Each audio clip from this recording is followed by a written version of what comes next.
Olá, seja bem-vindo ao canal Made Moss Plus. Eu sou aqui no alojamento O Malaman. Na nossa aula de fisiologia de hoje falaremos do controle da filtração glomerular e do fluxo sanguíneo renal.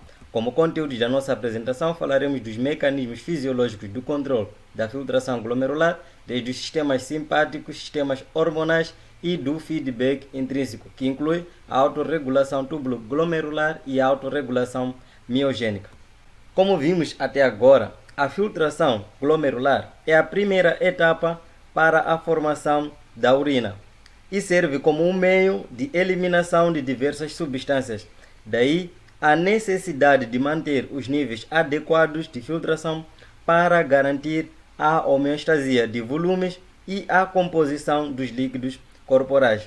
Vários fatores podem influenciar a filtração glomerular, por isso que é importante a participação dos sistemas de controle para evitar anormalidades em casos de variação da filtração glomerular. E os principais sistemas de controle fisiológico da filtração glomerular são o sistema nervoso, o sistema hormonal e autacoides e, por fim, o controle por feedback intrínseco. Esses sistemas de controle atuam sobre os determinantes da filtração glomerular, concretamente a pressão hidrostática glomerular e a pressão coloidosmótica glomerular.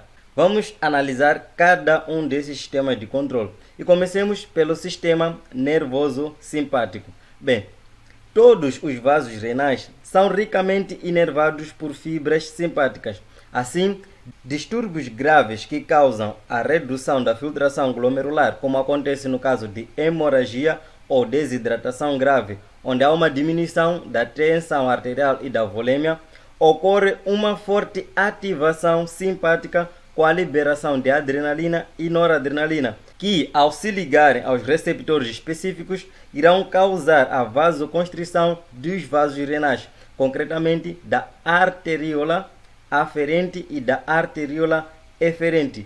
Isso irá fazer com que haja uma redução do fluxo sanguíneo renal e, consequentemente, uma redução na filtração glomerular, o que leva a uma redução no volume urinário e um aumento da reabsorção de sal e água, pois o fluxo tubular será lento e haverá mais contato de eletrólitos com os mecanismos de transporte destes mesmos eletrólitos. Mas aumentos significativos na atividade simpática podem provocar a redução na excreção de sódio e água, por elevarem a sua reabsorção. Então, uma intensa ativação do sistema simpático diminui a filtração glomerular.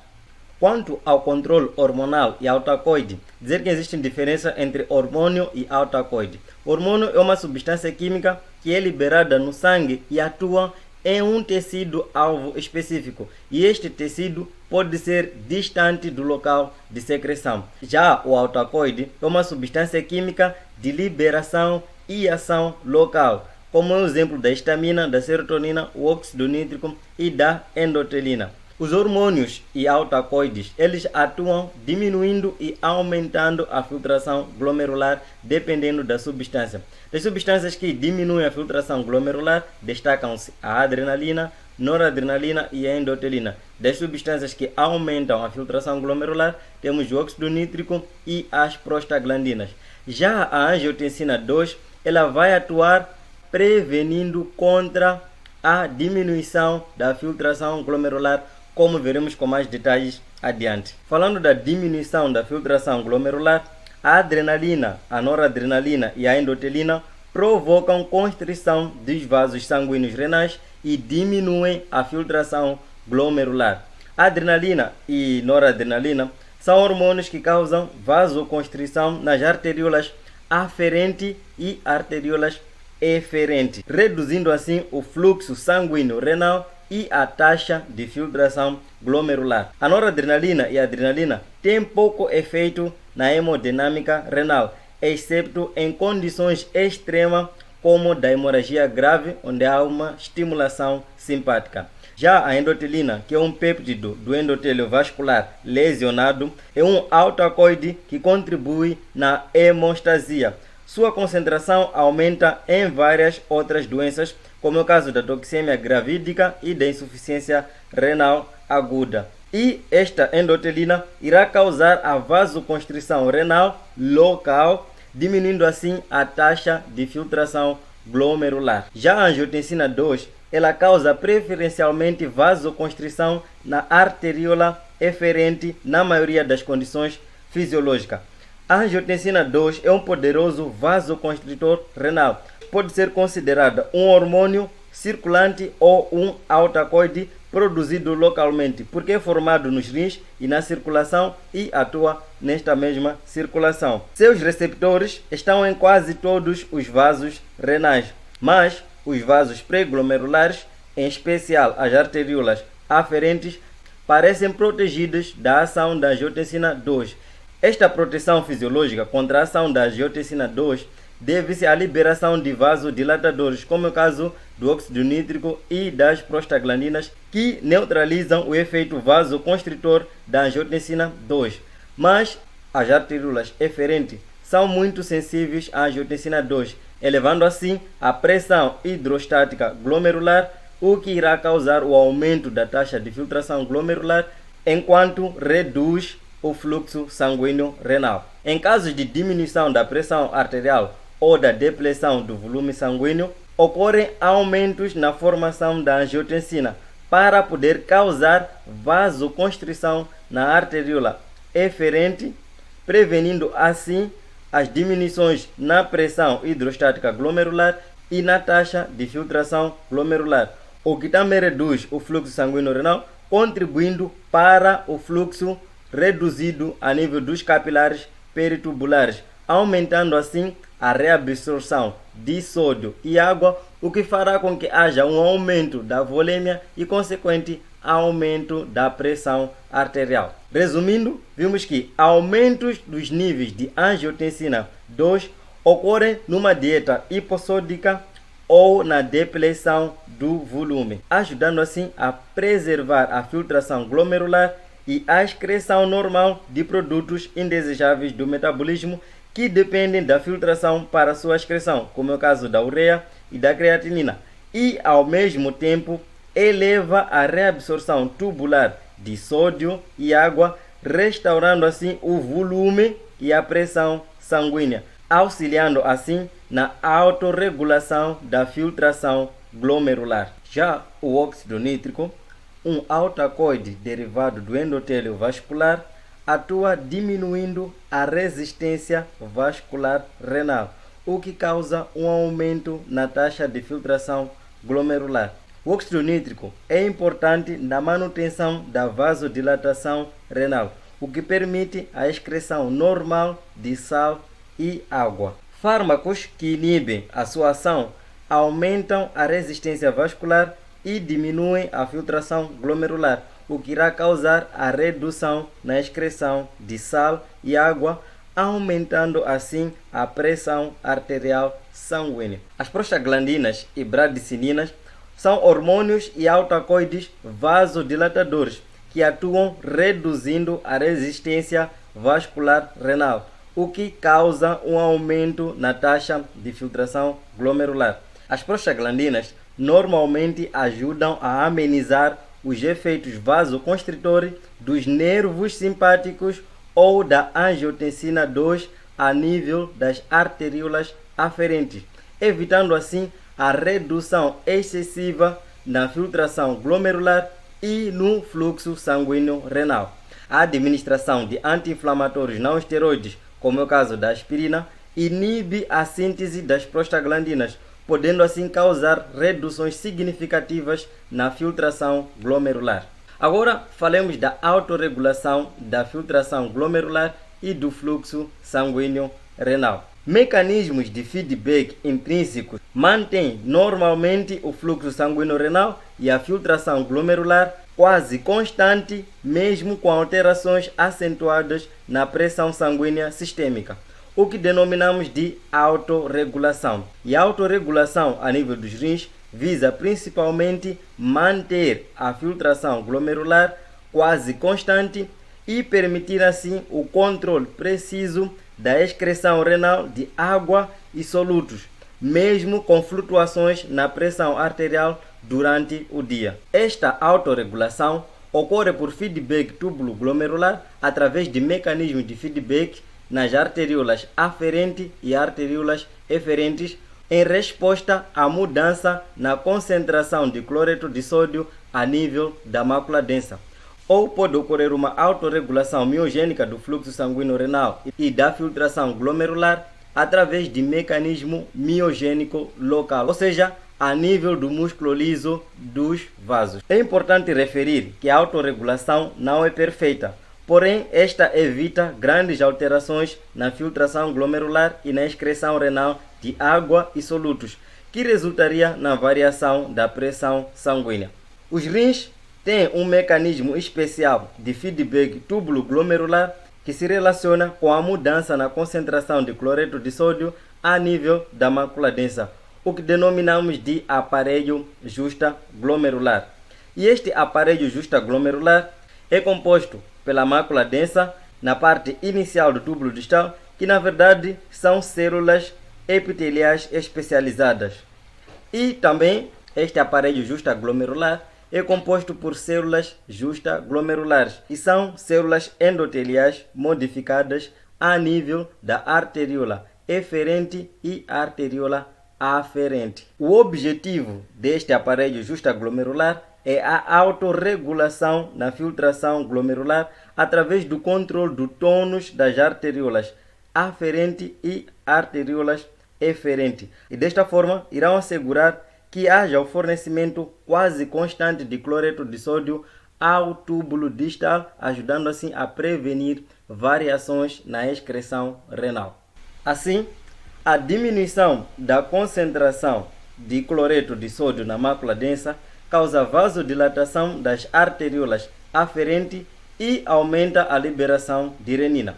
As células da mácula densa, elas detectam alterações no volume do líquido tubular que chega ao túbulo distal. Assim, situações em que causam a redução da pressão arterial sistêmica diminuem a pressão hidrostática glomerular, fazendo com que a filtração glomerular diminua. Isso irá fazer com que o líquido a nível dos túbulos renais circule de uma forma mais lenta. E este fluxo tubular lento, ao passar a nível das alças de L, irá ocorrer um aumento da reabsorção de cloreto de sódio, fazendo com que chegue pouco cloreto de sódio a nível da mácula densa. E esta diminuição na concentração de cloreto de sódio a nível da mácula densa irá desencadear um sinal com dois efeitos. E um dos efeitos é a redução na resistência arteriolar aferente e outro efeito é o aumento da liberação de renina pelas células justaglomerulares das arteriolas aferente e arteriolas eferentes, que são os locais de armazenamento da renina. Deste modo, a redução da resistência na arteriola aferente irá causar um aumento da pressão hidrostática glomerular, aumentando assim a filtração glomerular. E a renina liberada pelas células justaglomerulares das arteriolas aferente e eferente funciona como enzima, aumentando a formação da angiotensina 1, que é convertida em angiotensina 2, fazendo com que aumente a concentração de angiotensina 2. E este aumento da angiotensina 2 irá causar uma vasoconstrição na arteriola eferente, aumentando assim a resistência arteriolar eferente. E este aumento na resistência da arteriola eferente aumentará a pressão hidrostática glomerular, aumentando desta forma a filtração glomerular. E com o aumento da filtração, irá ocorrer uma redução do fluxo sanguíneo a nível dos capilares peritubulares. E uma pressão hidrostática peritubular diminuída aumenta a reabsorção de sal e água. E este aumento na reabsorção de sal e água irá aumentar o volume sanguíneo e, consequentemente, aumentar a pressão arterial, que, conjugado com a redução na resistência da arteriola aferente, favorecem a taxa de filtração glomerular. E deste modo, revertendo toda a situação e tudo volta ao normal. A pressão arterial irá aumentar. Fármacos que bloqueiam a formação da angiotensina 2, como os inibidores da enzima conversora de angiotensina 2, ou fármacos que bloqueiam a ação da angiotensina 2, como os antagonistas de receptores de angiotensina 2, podem causar reduções na filtração glomerular em casos de hipoperfusão renal. Porém, estes mesmos fármacos são recomendados em pacientes com hipertensão e insuficiência cardíaca congestiva, desde que haja monitoria que assegure a não ocorrência de diminuições graves na filtração glomerular.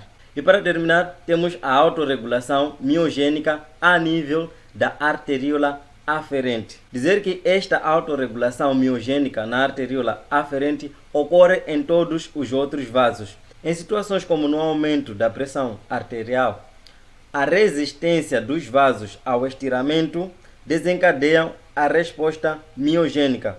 Esse estiramento dos vasos, em resposta ao aumento da pressão arterial, irá causar o movimento de cálcio do líquido extracelular para dentro das células.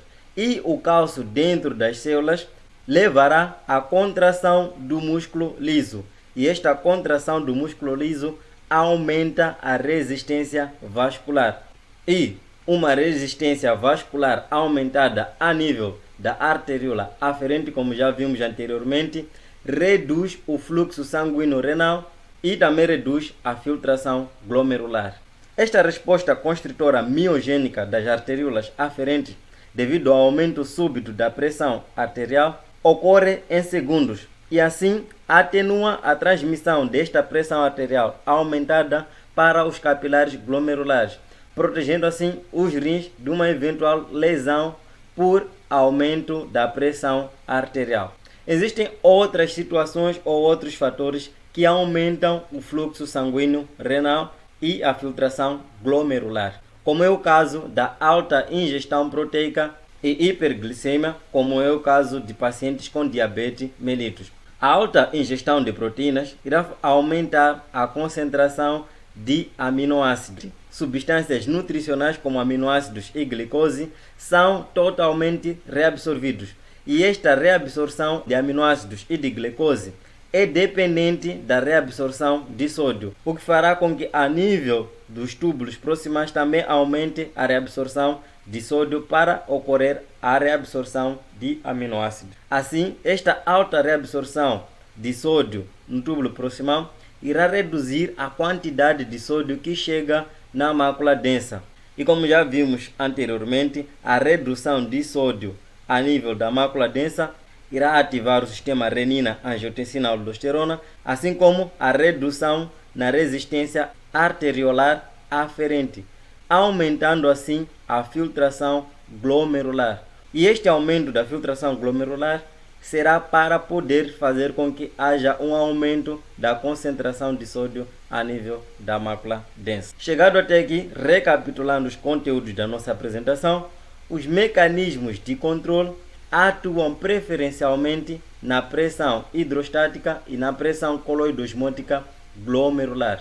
Substâncias como noradrenalina, adrenalina e endotelina diminuem a filtração glomerular e óxido nítrico e prostaglandinas aumentam a filtração glomerular. O controle intrínseco da filtração e do fluxo sanguíneo renal depende da concentração de cloreto de sódio a nível da mácula densa. E em situações de diminuição de cloreto de sódio nesta mácula densa, ocorrerá a ativação do sistema renina-angiotensina-aldosterona. E a angiotensina 2 é um potente vasoconstritor que atua preferencialmente a nível da arteríola eferente, prevenindo assim a diminuição da filtração glomerular. Para esta aula de hoje, usei o Tratado de Fisiologia Médica Guyton Hall, 13ª edição, capítulo 27.